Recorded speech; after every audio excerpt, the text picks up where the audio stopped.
Allahu Akbar, Allahu Akbar, Allahu Akbar, Allahu Akbar, Allahu Akbar, Allahu Akbar, Allahu Akbar.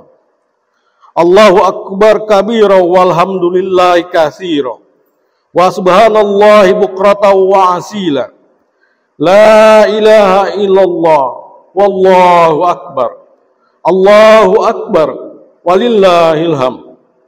Alhamdulillahillazi khalaqa Adam biyadihi min salsalin kal fakhar wa asjada lahu malaikatahu al muqarrabin al athhar. Fasajadu illa iblis aba bil la'nati was-sighar. Ahmaduhu subhanahu ala ni'amihil ghiraz. Asyhadu an la ilaha illallah wahdahu la syarika la tauhidan muqtaran liyaumil hajj wal iktiqar. Wa asyhadu anna Muhammadan abduhu wa rasuluh. Abdulum man shalla wa nahar wa hajja wa atamar wa jahada tasliman katsira. Amma ba'd. Fa ya ayuhan nas ittaqullaha ta'ala haqqat taqwa wal tamisu minal a'mal ma yahibu wa yardo wa'lamu anna yaumakum haza yaumun fadil wa'idun jalil rafa Allahu qadrahu wa azhar sammahu yaumal hajjil akbar. Qala Allah ta'ala fil Qur'anil azim wa huwa asdaqul qailin. A'udzu billahi minas syaitonir rajim. Inna a'tainakal kautsar fasholli lirabbika wanhar inna syani'aka huwal abtar. Shadaqallahul azim. Allahu akbar, Allahu akbar, Allahu akbar.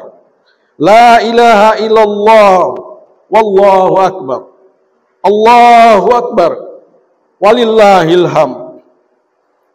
Kaum muslimin yang dirahmati Allah, hari ini umat Islam di seluruh dunia merayakan Idul Adha atau Hari Raya Kurban. Hari raya ini dalam rangka mengenang perjuangan sebuah keluarga ideal yang pernah ada di muka bumi, yaitu keluarga Nabi Ibrahim alaihissalam. Saya katakan keluarga ideal karena di antara suami, istri, dan anak satu tujuan dalam hidup, yaitu mengabdi kepada Allah. Walaupun mereka dalam kondisi yang amat sulit, terasing di sebuah lembah yang tandus, gersang, dan tak berpenghuni. Mari kita kenang kembali bagaimana perjuangan keluarga Ibrahim alaihissalam ini yang diberikan Allah dalam Al-Quran surat Ibrahim ayat 37. Bismillahirrahmanirrahim. Rabbana inni askantu min zurriyati biwadin ghairi zi zar'in inda baitikal muharram. Rabbana liyuqimus shalah faj'al af'idatan minan nas tahwi ilaihim warzuqhum minas samarat la'allahum yashkurun. Ya Allah, sesungguhnya aku telah menempatkan sebagian keturunanku di lembah yang tidak mempunyai tanaman dekat rumahmu yang dihormati. Ya Tuhan kami, agar mereka melaksanakan sholat, jadikanlah hati sebagian manusia cenderung kepada mereka, dan berilah mereka rizki dari buah-buahan. Mudah-mudahan mereka bersyukur.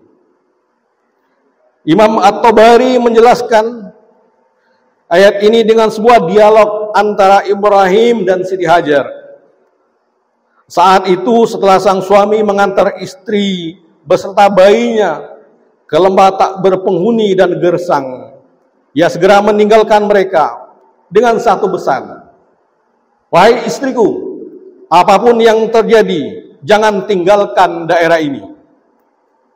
Sebelum sempat Nabi Ibrahim berjalan, istrinya bertanya, wahai suamiku, kemana kamu akan pergi meninggalkan kami? Nabi Ibrahim diam. Apakah kamu ingin mencari makan? Apakah kamu ingin mencari air?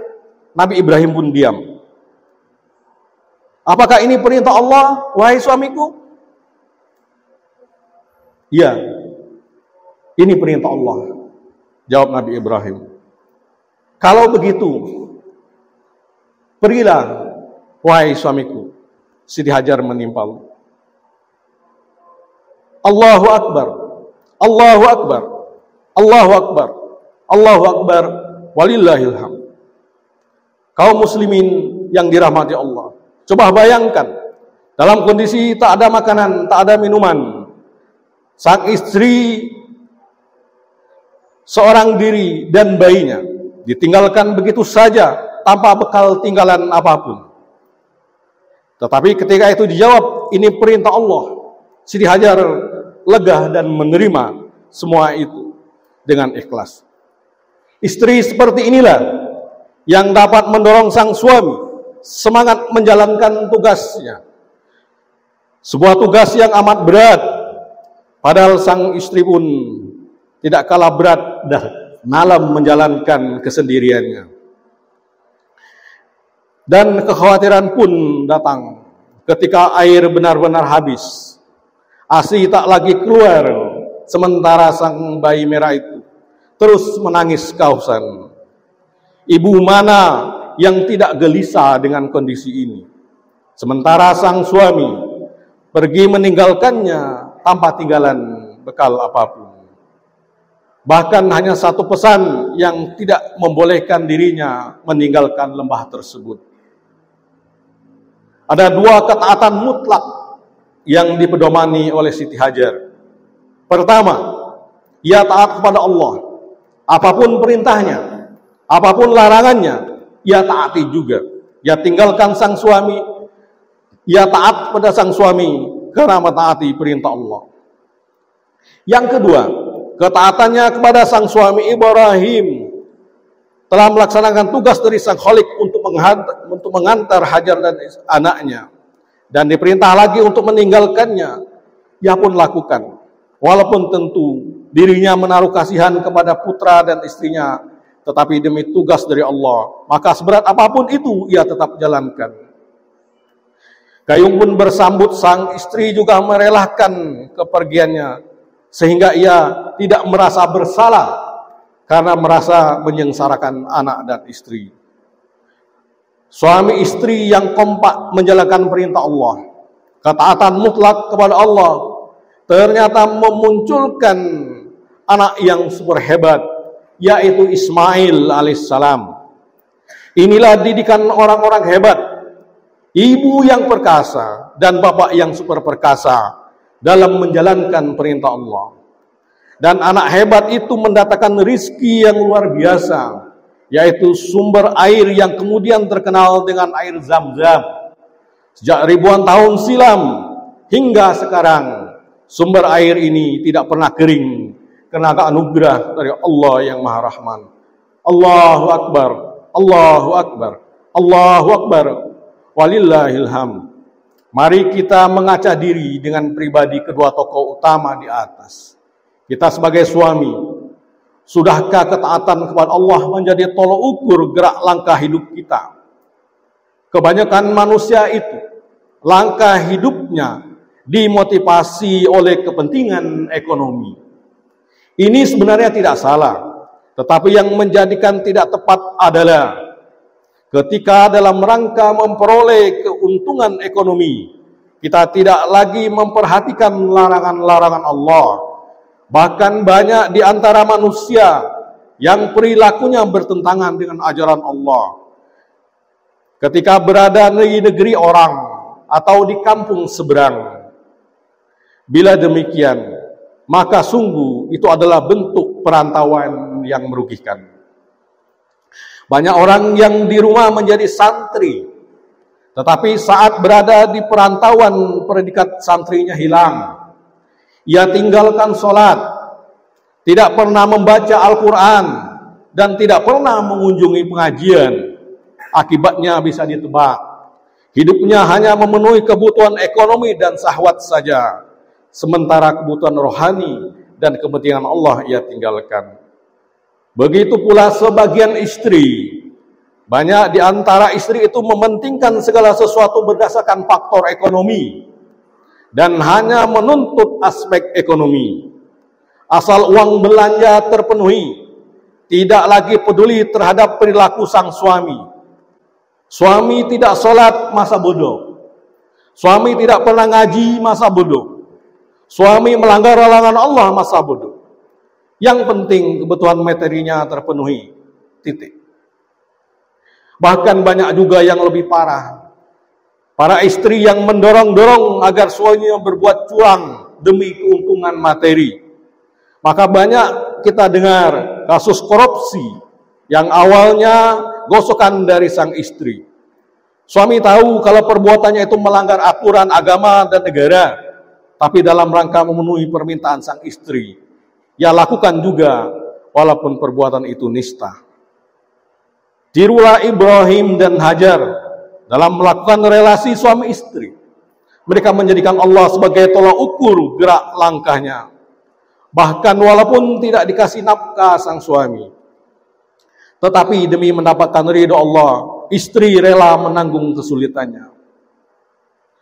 Hajar juga tipe istri yang kuat dan berdikari. Ia lari ke sana kemari dalam rangka mencarikan minum sang anak. Ini artinya seorang istri tidak mesti hanya duduk manis di rumah menanti uluran tangan sang suami.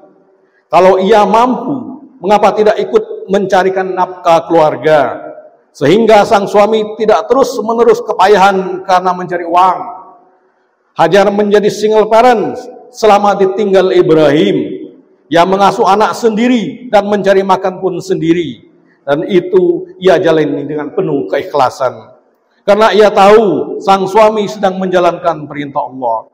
Allahu Akbar, Allahu Akbar, Allahu Akbar wadillahil hamd. Kaum muslimin yang dirahmati Allah, dari suami istri hebat itu lahir Ismail yang luar biasa. Coba kembali kita renungkan jawaban Ismail saat sang anak itu akan dikurbankan oleh Nabi Ibrahim. Bismillahirrahmanirrahim. Falamma balagha ma'u sa'ya qala ya bunayya inni ara bil manam inni asbahuka fanzur maza tara. Qala ya abati fa'al ma tu'mar satajiduni insyaallahu minas sabirin. Maka ketika anak itu usia remaja, Ibrahim berkata, wahai anakku, aku bermimpi menyembelih kamu. Bagaimana pendapatmu? Ismail menjawab, kerjakanlah wahai bapak, insyaallah aku termasuk orang-orang sabar. Coba perhatikan, ini anak tidak takut sedikit pun. Ia begitu yakin dengan keputusannya, dan itu bukan karena takut kepada ancaman bapaknya, juga bukan karena mentaati bapaknya, tetapi karena dia tahu akan yang akan dijalankan sang bapak itu adalah perintah Allah. Buah dari perjuangan suami istri yang taat kepada Allah ini ternyata melahirkan anak yang taat kepada Allah juga. Ibrahim, Hajar, dan Ismail menjadi model keluarga yang amat ideal. Karena itu Allah menjadikan perilaku mereka bertiga ini menjadi amalan-amalan kaum muslimin yang datang ribuan tahun setelahnya. Lihatlah ritual haji. Hampir semuanya meniru perilaku ketiga orang ini. Jamaah haji tawaf memutari Ka'bah. Ini adalah bangunan yang didirikan Ibrahim dan Ismail.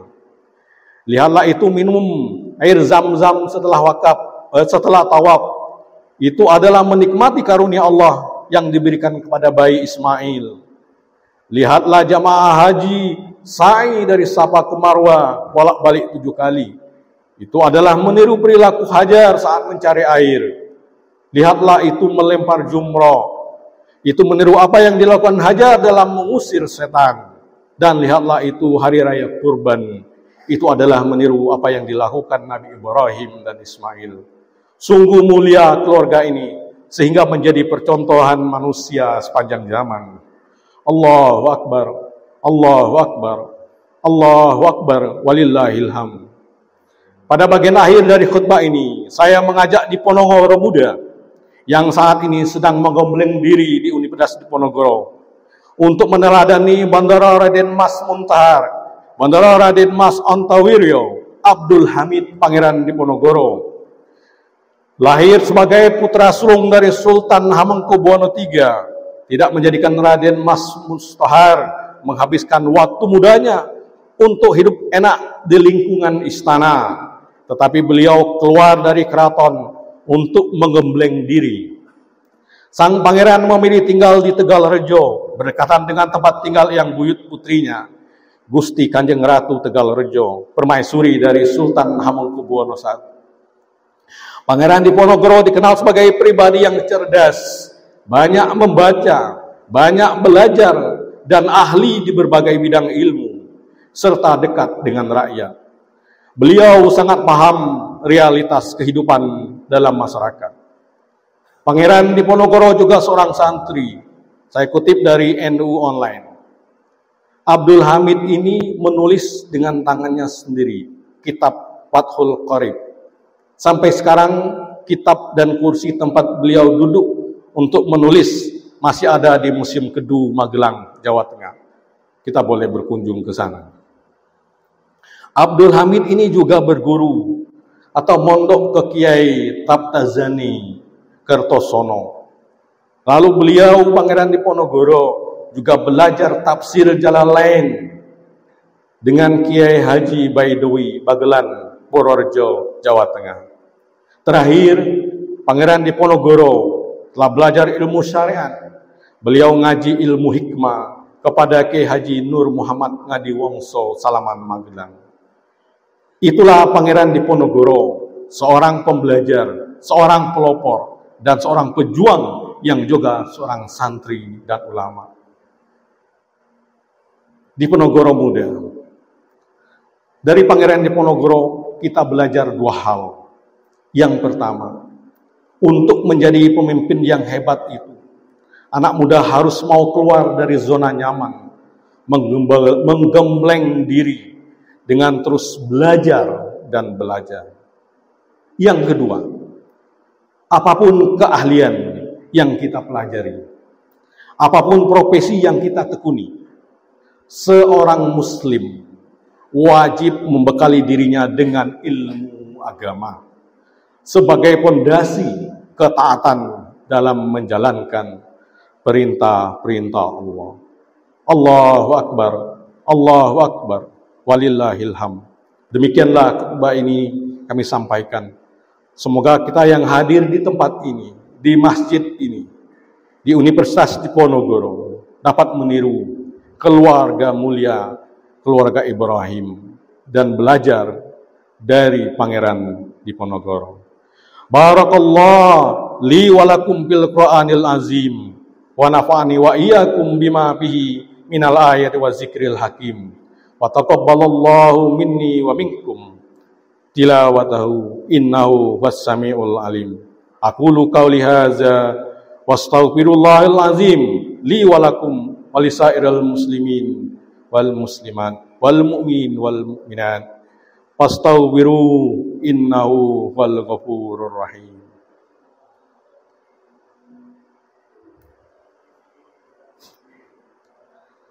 Allahu Akbar, Allahu Akbar, Allahu Akbar, Allahu Akbar, Allahu Akbar, Allahu Akbar, walillahil hamd. Alhamdulillah ala ihsanihi wa syukru lahu ala taufiqihi wa imtinanih. Asyhadu an la ilaha illallah wallahu wahdahu la syarika lah wa asyhadu anna Muhammadan abduhu wa rasuluh da'iyan ila ridwani. Allahumma salli wa sallim ala sayyidina wa maulana Muhammad wa ala alihi wa ashabihi ajmain. Amma ba'du. Fa ya ibadallah ittaqullaha haqqa tuqatih wa ta'atihi la'allakum tuflihun. Faqala Allah Ta'ala fil kitabil karim, innallaha wa malaikatahu yusholluna 'alan nabi ya ayyuhallazina amanu shollu 'alaihi wa sallimu taslima. Allahumma sholli 'ala sayyidina Muhammad wa 'ala ali sayyidina Muhammad. Allahumma ighfir lil mu'minin wal mu'minat wal muslimin wal muslimat al-ahya'i minhum wal amwat, innaka samiyyun qaribun mujibud da'wat wa ya qadiyal hajat bi rahmatika ya arhamar rahimin. Allahumma inna nas'aluka imanan kamilan wa yaqinan shadiqan wa rizqan wasi'an wa qalban khashi'an wa lisanan zakiran wa halalan thayyiban wa taubatan nasuha. Allahumma ij'al hajjana hajjan mabruran wa sa'yan mashkuran wa zamban maghfuran wa amalan sholihan maqbulan wa tijaratan lan tabur. Rabbana atina fid dunya hasanah wa fil akhirati hasanah wa qina azabannar. Amin ya mujibas sa'ilin. Wa sallallahu ala nabiyyina Muhammadin wa ala alihi wa sahbihi ajmain. Walhamdulillahi rabbil alamin. Wassalamualaikum warahmatullahi wabarakatuh.